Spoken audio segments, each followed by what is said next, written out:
So when I think of voting, as a Muslim, actually, I'm reminded of the chapter in the Quran titled An-Nisa, or the chapter on women. In the chapter on women in verse 135, it actually talks about, being a believer and standing from justice, and not discriminating between kith and kin or anyone really. When I think of that, I reflect on how do I instantiate that in my life right now that I'm living, and I think about voting and, about being a voice for what's going on in the world.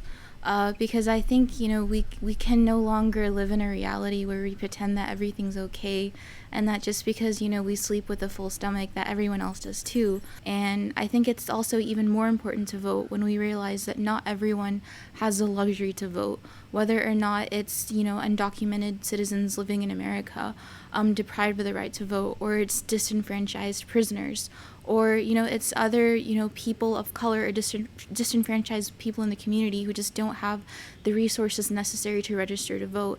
And when I think about all those factors, it makes it even more important, because what I think is one vote could be an opportunity to elevate so many voices. It's all communal, and we can't vote thinking that as long as we serve to our individual needs that we've taken care of our responsibilities as being a practicing Muslim and being a citizen.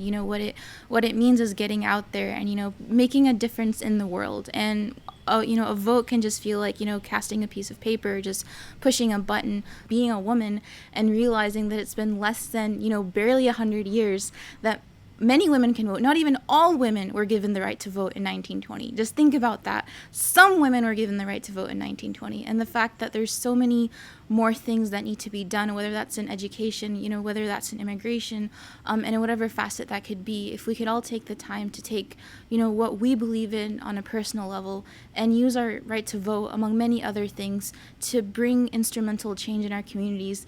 And honestly, it might sound cliche, maybe even just change the world if we just, go out there and vote. Is that good? My name is Manal Abbas. I'm a lifelong learner, and I will vote.